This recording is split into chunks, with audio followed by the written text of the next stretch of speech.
I hope you're ready for another viewer submittal story, because this one is definitely creepy. Oh!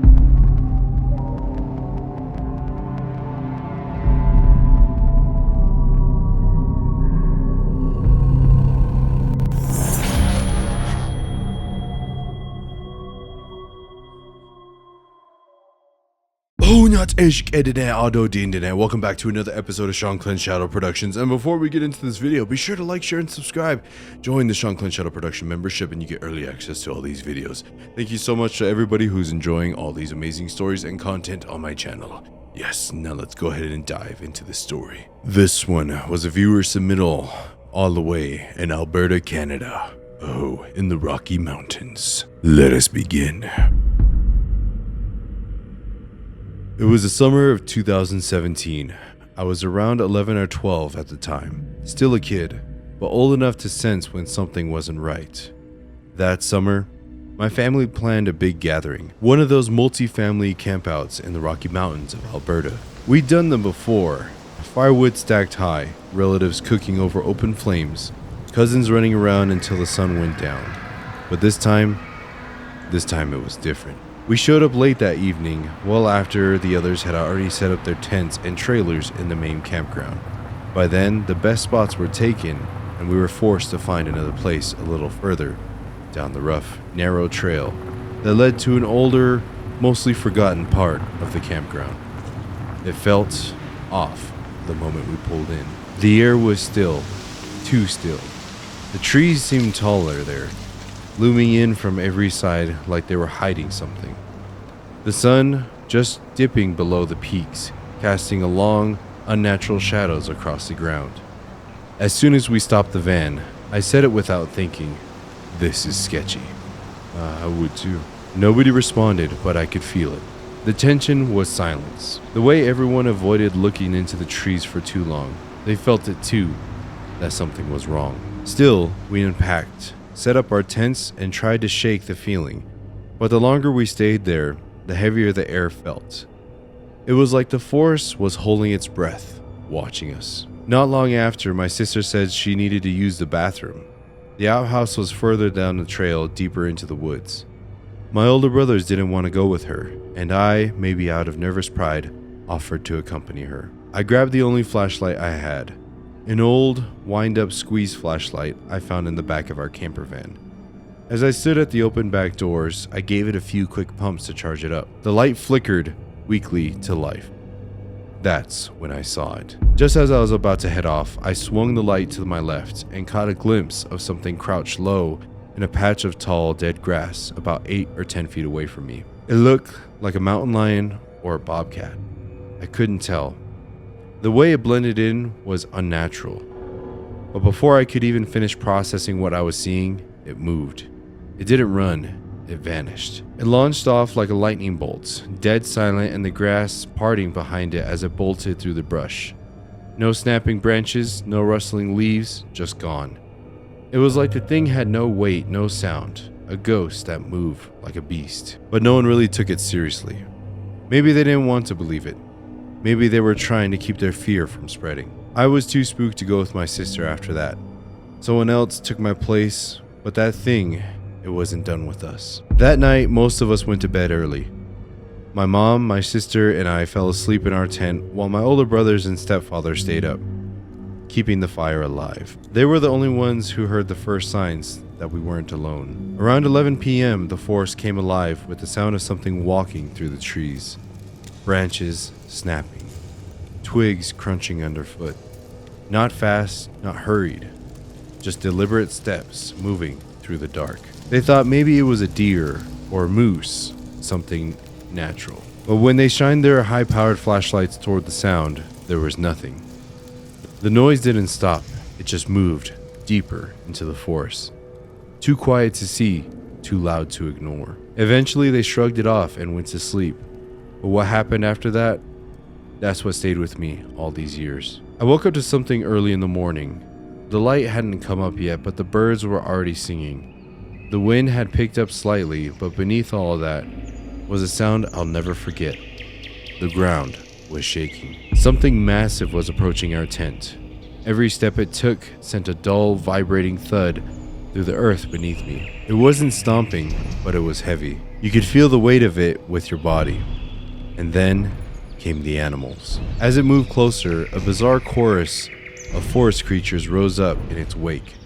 Birds chirping wildly, squirrels calling out, even the rustling of branches high above us, like something was disturbing the trees. It was as if every creature in this part of the woods knew something was coming. They were either following it or fleeing from it. It came right up to our tent. I could hear its breathing, slow, ragged, almost mechanical and inhuman. Then something pressed against the side of the tent, right where I was laying. I could see the silhouette. It pushed down hard, too hard. It was inches from my face. Then it tapped the van window.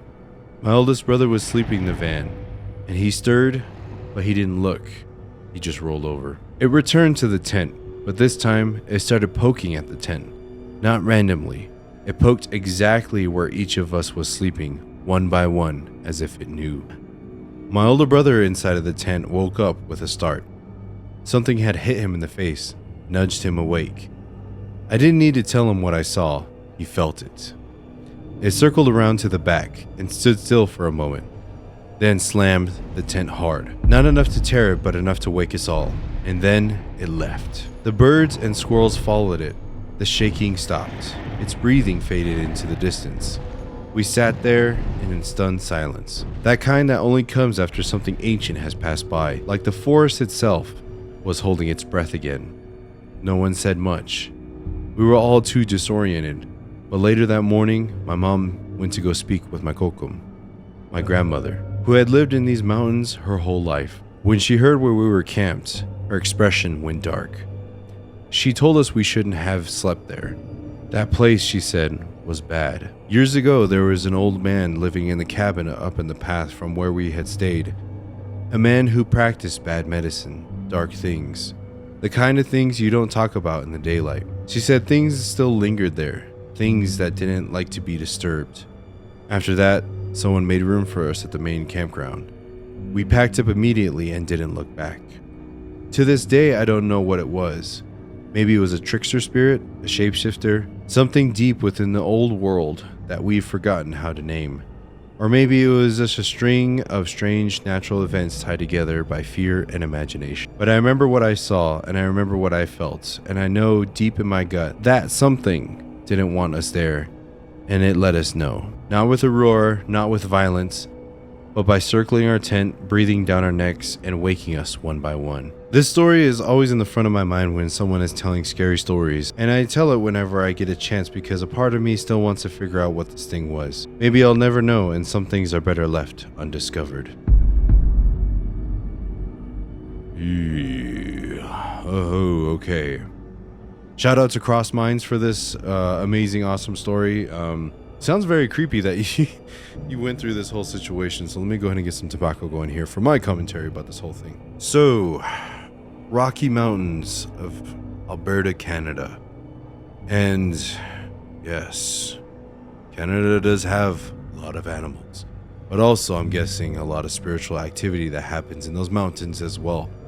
Especially with what I'm guessing could possibly be very well locations and nature that is untapped, untouched a lot by mankind and humanity yet, to where there's kind of, I guess you could say, a lot of seclusion areas, to where almost like spiritual sanctuaries, to where spirits can roam around, do what they need to do, and do all that. And not 100% too sure if you and your family, if you were the person that submitted this, I have a question for you. How often did you guys go out there for these? Was it like a yearly thing, bi-yearly, monthly kind of campground and everything? I want to go do that too. It's really fun to go camping with family. But that would be something that would kind of cross my mind as a question of, if you do frequently, you and your family kind of go out there yearly, if it's been a long tradition you guys have been doing for a long time, maybe the spirits kind of know who you are and you and your family. So 11, 12 years old is still a very young age, but still, they always say whenever you're at a young age like this, you are still more open to spiritual things and events happening to you just because you are of a younger age. so closer to being a pure spirit when you were born. And they say that's why a lot of kids, they see things and experience things, but you don't see them yourselves because you've been naughty and you went away from the holy ways. Just kidding. But anyways, with that could be a very, very well what you could have been seeing. Whether that bobcat or mountain lion that you did see was a spiritual being or not, or maybe it was physical. The fact that you saw it, when you see these animals and they come close to you like that, a lot of times they are of a sign. Now, whether that being was physical or spiritual is another question too, because if it was physical, it could be giving you a warning or just trying to see what you're up to and your family and everything that's there. But if it's spiritual too, it could also give you warnings of, hey, maybe don't go this way, don't go too far, don't continue on this path because something dark is down that way. And when it comes to that, animals, especially bobcats and mountain lions, they are very, very stealthy. So they are very light-footed, and if it wanted to, it could get away without making a sound.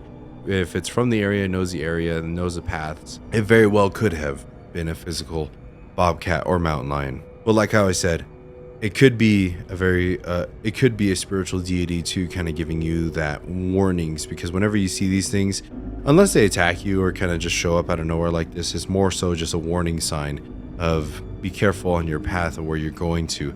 And wanted to speak to you because you were kind of alone and you are of the younger age, or maybe it was just hungry and wanted to eat you. Who knows? But kind of going on further into the story, what your brothers and your stepfather probably experienced that night could have been the very, very well same being that was walking around, and what visited you the next morning honestly doesn't sound too much of a trickster or shapeshifter in my opinion, just because of its mannerism and its overall kind of presence that it has. Now, to me, honestly, what this sounds like is a Bigfoot encounter, or Sasquatch, or wherever you come from, whatever you call it. This right here sounds a lot like that because of its power when it walks. It's either a Bigfoot or some sort of a giant kind of spirit, a nature giant. And the way that you described it was either the animals were scared of it or they were following it. And how this goes is its energy is very powerful. The animals and the spirits around, when they make their presence known like this, the forest comes to life because they know the names. They're the caretakers of the forest. They're the caretakers of a lot of these sacred areas in these mountains. So when it made its presence known like that, that's the only thing that is the footsteps and the breathing too, is what kind of draws me to the conclusion that you experienced a Bigfoot on this camping trip, was because it too was probably a messenger letting you know, hey, like they came to visit it to kind of see what was going on when the whole family kind of showed up for the main camp, and as well as your family that was kind of a little bit down the road, a little bit of a ways, going closer to that cabin that was back there. This is more so of a guardian spirit that's showing up and kind of seeing what's going on, but also making its presence known, that like, okay, hey, I'm going to make my presence known. Hopefully I can creep these guys out to go move back to the main camp.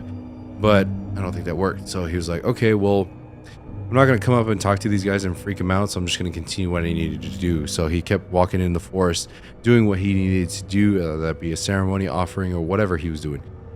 Taking out the trash, I don't know. Could have been a lot of things. But he ended up making his rounds and coming back that early morning and saw that you guys were still there. Now, whether that dark energy that was kind of around, he knew that was there, and he was worried about you. And he wanted to be able to help you out. So if a dark spirit or a dark entity wanted to freak you out and scare you, and if it was more so of a shapeshifter or a trickster, it would do a little bit more pranks and jokes if it was a trickster spirit. How this went about is it's more so of like how your grandpa wakes you up early in the morning. He's like, hey, get up, it's time for you to go. Like, you're not supposed to be here. Like, I thought you guys were going to leave last night, so let me just wake each and every one of you up real quick. And just wakes you up like that. And that's where, there's just, it kind of made its presence known, try to wake you up and make you guys go somewhere else. That was more so the feeling that I got, because if it wanted to do harm, it could. With that power of those footsteps and everything that's with it, that's something that if it wanted to hurt you, it would have and could have. But also, with its intentions, the animals knowing too. The animals knowing that, hey, this deity is coming, this being is coming. So let's go ahead, and they woke up too at the same time. And sometimes they need offerings, sometimes they need help. So they go up to him, they're like, hey, Mr. Bigfoot, or hey, Mr. Guardian, I need help over here. So-and-so stole my peanuts over here. They stole my acorns over here. And this person fought so-and-so, yada, yada, yada. And I'm not 100% sure what they do. But I'm pretty sure that entails with what happens out there. But when it comes to that, it's the signs that were there and things that you noticed kind of point more toward Bigfoot or a guardian kind of showing up to your guys' location there. And when you guys packed up and left and you went to go speak to your grandmother, that right there, and her kind of confirming somebody in the area a little bit more down the road used to do a lot of dark things in the area.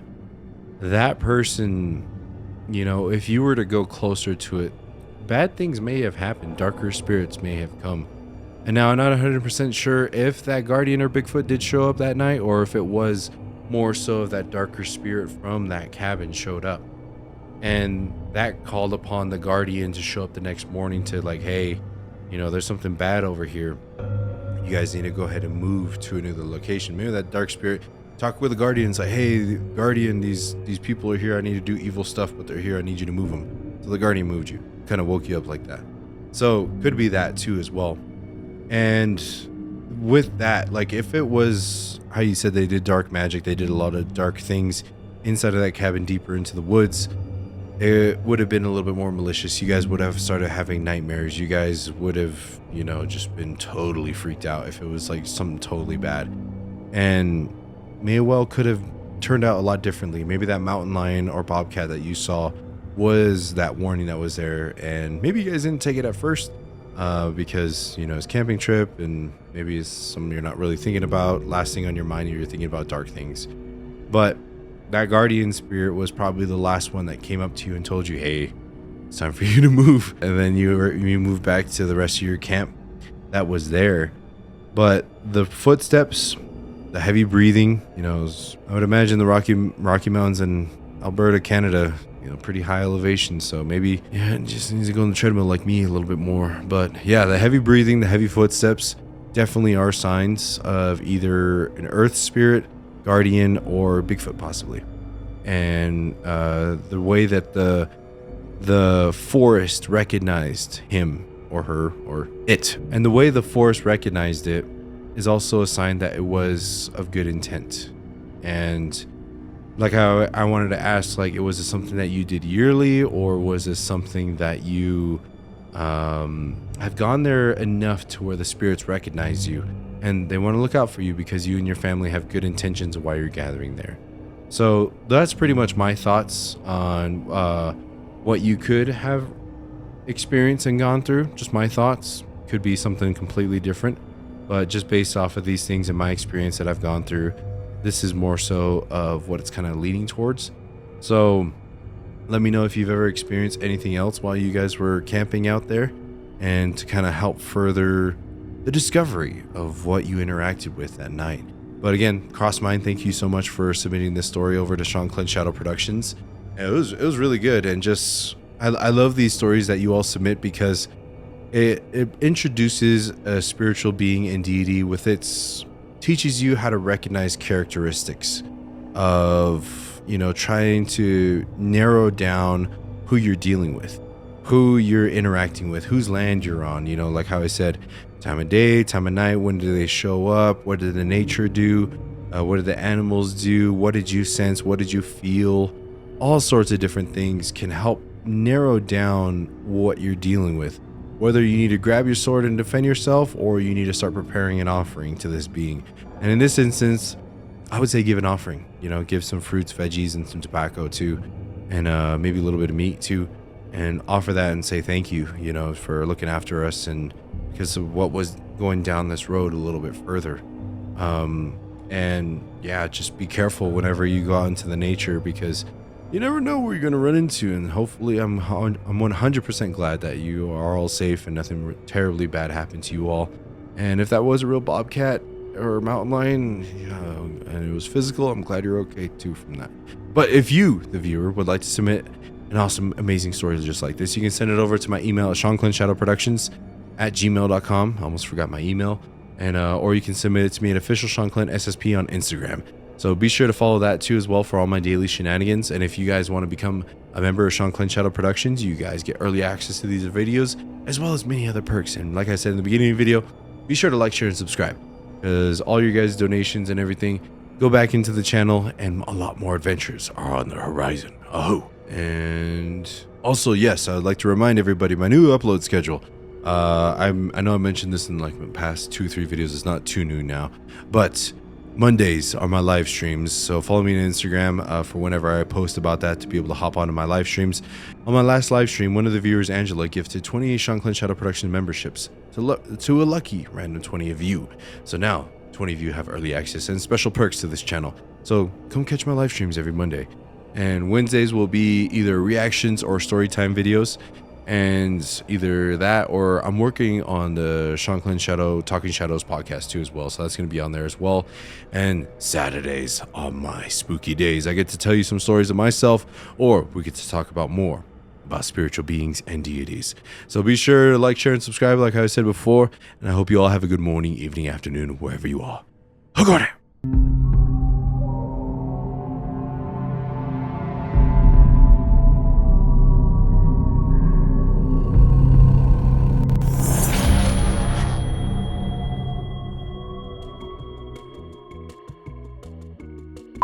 It's so hot. It was 100 degrees today. I'm trying to move all my stuff. It's just, you don't see it, but my blanket I normally have on here is all. It's not here. It's just a white table, the squeaky one. Audio clap. Hey, there we go. I didn't want to do it. I didn't want Shanclen to record. No, it did not. It's always the worst when you do updates on all your cameras and do updates on your software, updates on OBS. Something always goes wrong. And this time, OBS forgot what mic I was using. But we're back. I gotta pack up all my lights, my background, and my armor over here. That's behind me that looks so creepy. Yes. Thanks for watching. Have a blessed day. Evening, afternoon, wherever you are. Oh.